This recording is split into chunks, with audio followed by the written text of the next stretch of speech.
Welcome back to Mile High Hoops, and today we're talking about the Lakers. And before we get started, I got to talk about this thumbnail. So this picture of LeBron was used or was made using this app that generates images from the text that you feed it. And this is LeBron James wearing samurai armor.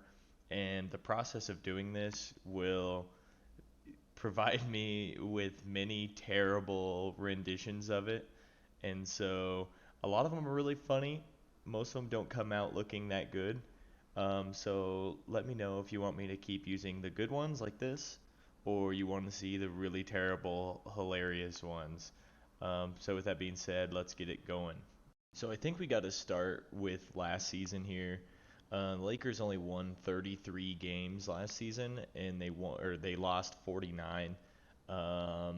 I counted 25 different players that played for the Lakers last season, which is a little alarming, especially for a team that thinks that they're competing for a championship.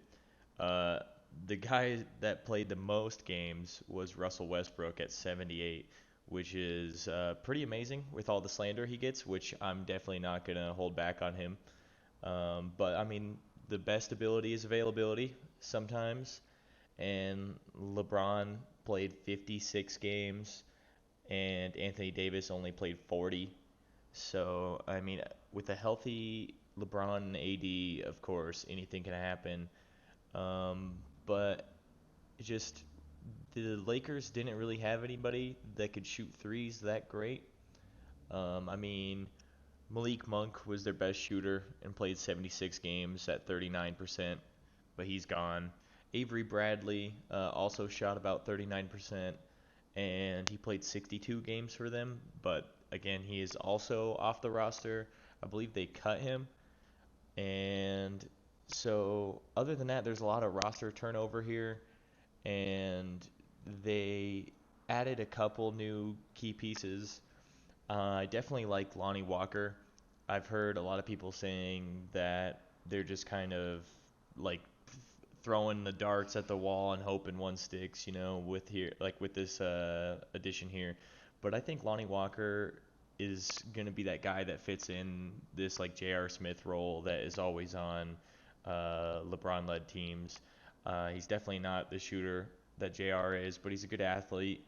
I've seen him get to the rim really well, and I think we could see a lot more out of Lonnie Walker on this team with LeBron. He just always gets the best out of guys, so I believe he'll be a lot better for them.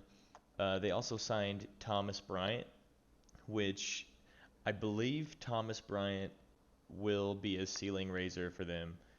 And I say that because he's had some seasons in the past where he shot 40% from the three.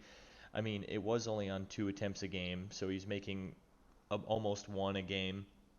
And being on the court with Anthony Davis, I think would be big for them because, I mean, Anthony Davis stretches the floor a little bit, and Thomas Bryant could potentially also do that for them. And so, I mean, having these two guys out there that can kind of do that, um, definitely not super great, but having them out there kind of mitigates the lack of shooting that Russell Westbrook has quite a bit. So I think he's a good addition. Defensively, he's not wonderful. He's kind of like a top-heavy built guy that can't really move his feet super fast.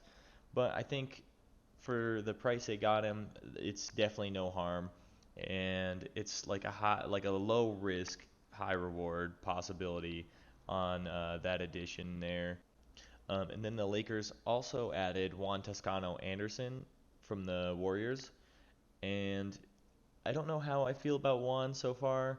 On the Warriors, like he tried to fill Draymond's role when Draymond was off the court, and he did a good job every once in a while.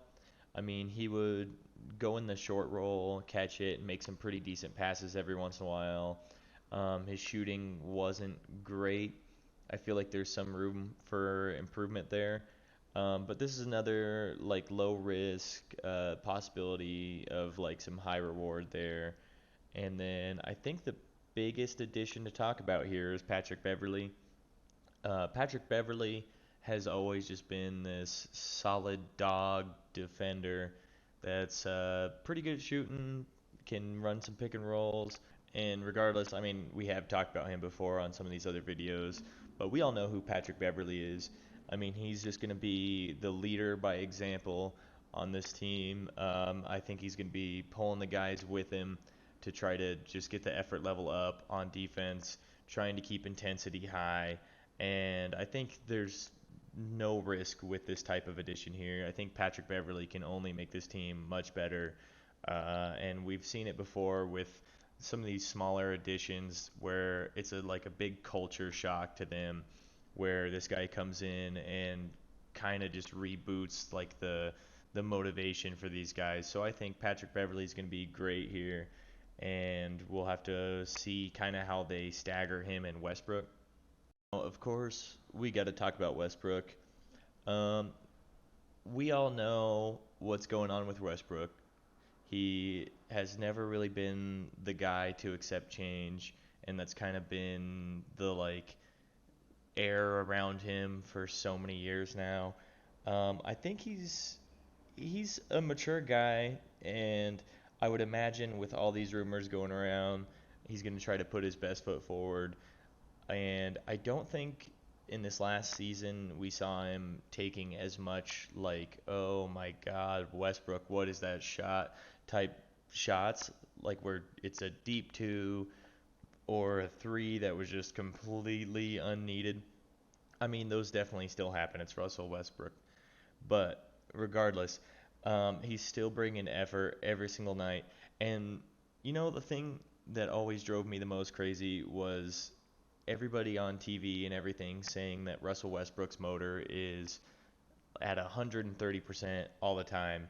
And like on offense and in transition, that's where you'd see it. That's where the highlights are. And so that's where everyone would make that case from. But then you watch those games and they'll be playing defense and Westbrook will be standing there just kind of staring at the ball and his guy will back cut him and get a wide open dunk. And then LeBron's looking at him kind of like how he was looking at J.R. Smith when he dribbled out the clock. So I think just the addition of Patrick Beverly here to might get Westbrook to try to re-engage a little bit, and or we might see some clash of the two. But we'll really have to wait and see like how the season progresses. This Lakers roster is definitely going to be a reality TV show on its own because there's just going to be so much like turmoil and news around this team, especially if things aren't going the way they want it to be. I don't see a world where they can trade Westbrook though. So I believe that they'll play the season out unless they can pull a rabbit out of the hat and trade him off with like a pick or two to like some crappy team that wants to free up roster or salary space next season. So whether that Pacers trade is available at some point, or I think there was one with the Jazz that people were talking about where they were thinking about getting all three of those guys we talked about, Bogdanovich, Clarkson, and Conley. I don't see any world that the Jazz do that other than maybe if the Lakers send some like multiple first round picks, because then if I'm the Jazz, I'm looking at that as like this Lakers roster is so old that those picks might be super valuable around that time. Like right now, like the team's good, but 3 or 4 years from now, LeBron could be gone, Anthony Davis could be gone, and they could be just left with a bunch of bums. But we'll wait and see for like the trade deadline on that one. Now on to Anthony Davis. So Anthony Davis has been like just injury riddled for as long as we can remember. It really came together in the bubble when he was healthy, and we saw how good he was then.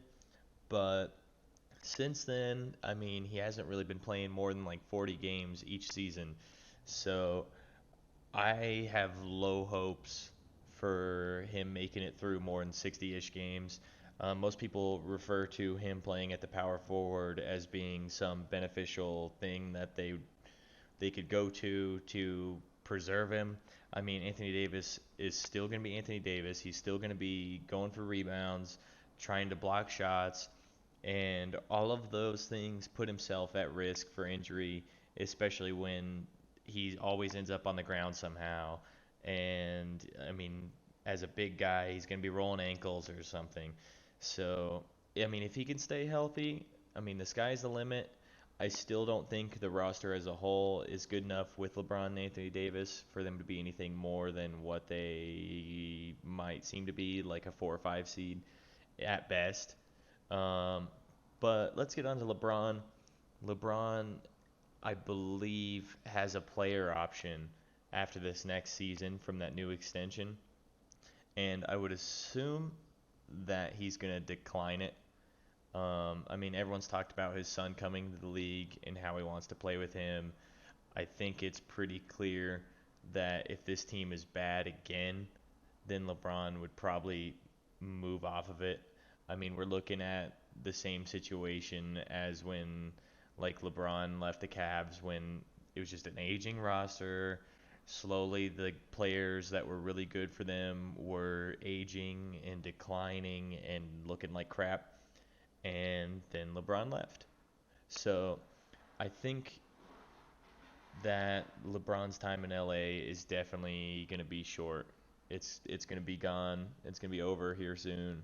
But I mean, LeBron as a player, he is progressing as a shooter every single year, which is just great for this Lakers roster, especially with how little shooting they have.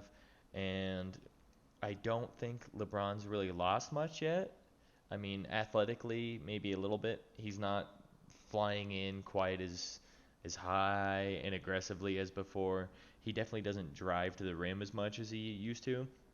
Like I remember the 2016, 2015, 2017 finals. LeBron was an absolute unstoppable wrecking ball. He could just take anyone he wanted off the dribble, and he was pretty much getting to the rim whenever he wanted. And during those times, like I think that personally is when LeBron was at his best. But I think he was just on a whole nother level. We might be seeing a different LeBron where he is slowly starting to expand his game to shooting a little bit more, and we might see a different unstoppable version of him at this point. And I think this transition that he's been taking has been slow and gradual, but it's going to be beneficial for him in the long term, and I think that just goes to show how smart LeBron actually is. And this is all coming from someone that is a Warriors fan that doesn't really like LeBron too much. But here we are. I mean, he's going to be good. And if he can stay healthy too, which I think is mostly a given. I think these two couple seasons that he's had here where he's been out for like 20 or 30 games is more of an anomaly than a trend at this point. So we'll definitely have to see for that. This is getting really long. I don't have much else to say about some of the rest of these guys. Honorable mention here is Austin Reeves. I think he'll play a lot of minutes for them. But other than that, I mean, he's not bringing too much. He's a good shooter. He can kind of dribble defensively. He's meh. But let's just go ahead and predict some wins here. So I think they'll be around 45-ish at the best. If AD's out, LeBron misses some games, this could be a lot worse. So I think they'll be at best 4 or 5 seed. At probably where they will end up will be 7, 8, 9. And then if LeBron and AD miss substantial time, who knows? They could be bottom of the play-in or even out. But anyways, thank you for listening so much. Yeah, again, let me know about the weird, funny AI-generated pictures. And please like and subscribe. It'd really help me out. And just let me know in the comments what you'd like in these videos from in the future from now. But thanks again, and have a good one. Bye.